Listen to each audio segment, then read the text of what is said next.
थोड़ा लैगिंग था एचडीएफसी का। तो मुझे लगता है नियर टर्म में थोड़ा सा जब ओवरहैंग खत्म होगा मर्जर का, एक वो नियर टर्म अपसाइड है, और ये एक बड़ा ही कंसिस्टेंट कंपाउंडर रहा है पिछले 10-20 सालों में। तो ये दो बैंक और फाइनेंशियल सर्विसेज के, पूनावाला जो पहले मैग्मा फिनकॉर्प के नाम से था, अब वो पूनावाला जी ने ले लिया उसको, तो उसका नाम भी बदल गया और स्टॉक ने एक आउट परफॉर्मेंस दिखाई कुछ समय में। और जिस तरह के प्लान्स वो सामने अनफोल्ड कर रहे हैं, उससे ये उम्मीद बनती है कि यहाँ से ये और बड़ी रैली और बड़ी तेज़ी है। तो ये आपके अपने पोर्टफोलियो में दो बैंकिंग और फाइनेंशियल, एचडीएफसी बैंक और पूनावाला फिनकॉर्प को आपको शामिल करना चाहिए। तो अब तक हमारे पास जो गुणमीत के गुणवान दो शेयर हैं, उसमें एचडीएफसी बैंक और पूनावाला फिनकॉर्प, शरद के शानदार में गोदरेज प्रॉपर्टीज और वोल्टास, और पंकज के पसंदीदा में आरके फोर्जिंग और डीएलएफ। अब आते हैं मानस के मनभावन। मानस जी, क्या है मनभावन आपका? बड़ा अच्छा नाम है मनभावन। तो देखिए, पहले तो 4 स्टॉक में एक स्टॉक मैंने लार्ज कैप स्पेस से लिया है, तो एलएनटी पे खरीदारी करने की राय रहेगी। और एलएनटी के परफॉर्मेंस को देखिए, अगर आप पूरे पिछले 15 साल 16 साल देख लीजिए, तो एलएनटी ने कभी भी निराश नहीं किया, कभी भी कोई गिरावट देखने को मिली है, करेक्शन मार्केट में देखने को मिला है। और अगर एलएनटी में किसी भी निवेशक ने निवेश किया है, तो उसको कहीं ना कहीं एक बढ़िया रिटर्न एक साल या तो 15 मंथ में जरूर मिले हैं। अब अगर हम पैटर्न की बात करें, टेक्निकल पैटर्न की बात करें, आप किसी भी टाइम फ्रेम को देख लीजिए, डेली, वीकली, मंथली, किसी भी टाइम फ्रेम में जाएंगे, तो एक जो बेसिक स्ट्रक्चर है टेक्निकल्स का, वो आपको दिखेगा, हायर टॉप्स हायर बॉटम्स का ट्रेंड दिखेगा।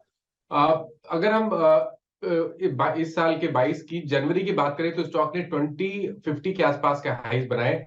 स्टॉक करेक्ट हुआ, उसके बाद 1450 तक गया, वी शेप रिकवरी देखने को मिली, और पिछले 3-4 मंथ में स्टॉक ने पिछले हाई, जो जनवरी के हाई थे, 2022 के हाई थे, उसको ब्रीच कर लिया।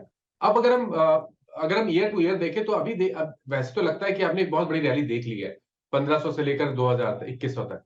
लेकिन अगर हम ईयर टू ईयर देखें, तो इस जो पिछला साल था 2022 था, वो एक बहुत बहुत आम साल था एलएनटी के लिए। 10% के रिटर्न्स थे, बहुत ज्यादा मूव नहीं देखने को मिला।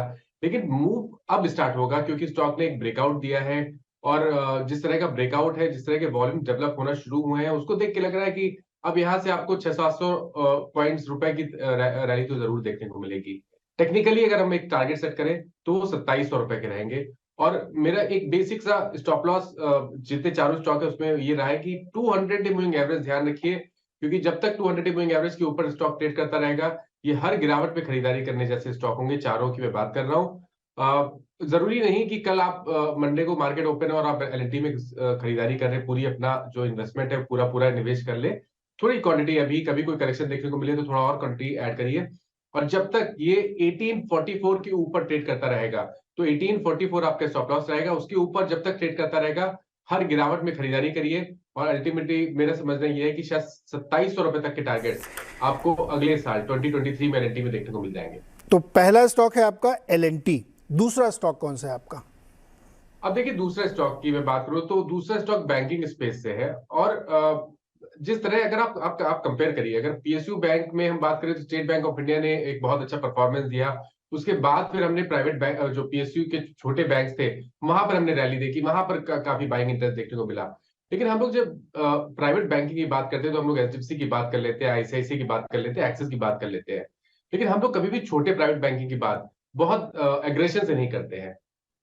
पिछले करीब अगर आप 3 से 4 मंथ देख लीजिए, तो प्राइवेट बैंकिंग में छोटे जो बैंक है, वहां पर बहुत ही बढ़िया परफॉर्मेंस देखने को मिला है। चाहे वो फेडरल बैंक हो, या तो आरबीएल बैंक की बात कर लीजिए, बंधन बैंक ने तो अब रिवर्सल के कुछ साइन दिखाए हैं, सिटी यूनियन बैंक की बात कर लीजिए, ये तो छोटे प्राइवेट बैंकिंग नेम्स हैं। अब कहीं ना कहीं मेरे को लगता है कि बैंकिंग में अगर आपको अब निवेश करना है, तो जो छोटे बैंकिंग है, छोटे प्राइवेट बैंकिंग है, वहां पे जरूर ध्यान दीजिए। और उसमें सबसे मेरा फेवरेट इस टाइम के लिए तो फेडरल बैंक ही रहेगा। फेडरल बैंक के पैटर्न अगर आप देखेंगे, तो एक क्लियर कट ब्रेकआउट 130 रुपए के ऊपर लॉन्ग टर्म चार्ट पे देखने को मिला है, और काफी इंटरेस्ट है, हर गिरावट में स्टॉक में खरीदारी हो रही है। मेरा समझना है कि इस ब्रेकआउट के बाद आपको फेडरल बैंक में टारगेट सेट करने हैं करीब करीब 200 रुपए के। 200 रुपए के टारगेट के लिए आपको फेडरल बैंक में खरीदारी करनी है। और स्टॉप लॉस वही रहेगा, जैसे मैंने स्टार्टिंग में बोला कि 200 डे मूविंग एवरेज जो कि 140 रुपए के आसपास है, तो 139 का स्टॉप लॉस रखिए, हर गिरावट पे खरीदारी करिए फेडरल बैंक में, और 200 रुपए के टारगेट सेट करिए।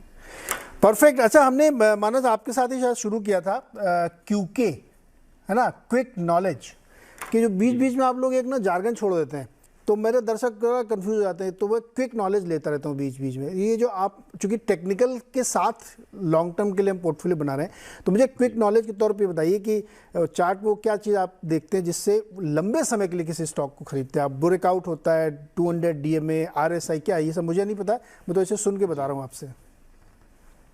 पहली चीज हमें देखनी है कि जो चार्ट है वो उसका स्ट्रक्चर क्या है। जब हायर टॉप्स हायर बॉटम बन रहे हो और ये सारे टाइम फ्रेम में दिख रहे हो, आपको डेली, वीकली, मंथली सब चार्ट पे दिख रहे हो, तो वो एक अच्छा एक स्ट्रक्चर, आपको पता है कि ये स्ट्रक्चर पॉजिटिव है, इसका ट्रेंड पॉजिटिव है। अब दूसरी, जब निवेश करते हैं आने वाले 12 महीने या तो 24 महीने के लिए निवेश करें, तो जैसे हम लोग डेली चार्ट पे 200 डे मूविंग एवरेज फॉलो करते हैं, वैसे वीकली चार्ट पे आप 200 वीक मूविंग एवरेज को हमेशा ध्यान रखिए। जब भी आप निवेश करें तो वो स्टॉक अपने 200 वीक मूविंग एवरेज के ऊपर ट्रेड होना चाहिए। वो बहुत जरूरी है, वो एक बहुत इंपॉर्टेंट पैरामीटर है। कभी भी जब आपको निवेश का डिसीजन लेना है, आज आपको खरीदारी करनी है, तो वो स्टॉक जो कि 200 मूविंग एवरेज ब्रेक करके अभी ऊपर ट्रेड कर रहे हैं, तो वो सबसे बढ़िया होते हैं। वहां से आपको एक बहुत ही बढ़िया रैली देखने को मिल जाती है नॉर्मली। उसके बाद दूसरी इंपॉर्टेंट चीज है कि जो लॉन्ग टर्म चार्ट्स है, वहां पर स्टॉक कहाँ खड़ा है, क्या कोई एक ऐसा लेवल था जिसको स्टॉक ने ब्रेक किया और उसके बाद वो वहां पर ट्रेड कर रहा है। और मेरे चारों स्टॉक वैसे ही स्ट्रक्चर है, जहां पर लॉन्ग टर्म चार्ट पे आपको ब्रेकआउट देखने को मिलेगा, लॉन्ग टर्म चार्ट पे आपको वीकली चार्ट पे 200 वीक मूविंग एवरेज के ऊपर ट्रेड करते हुए दिखेगा, और एक जो बेसिक स्ट्रक्चर है हाई टॉप्स हाई बॉटम्स का, वो आपको दिखेगा। तो ये चारों स्टॉक का जो जो मैंने चूज किए हैं उसका बेसिक यही है। ओके, तो ये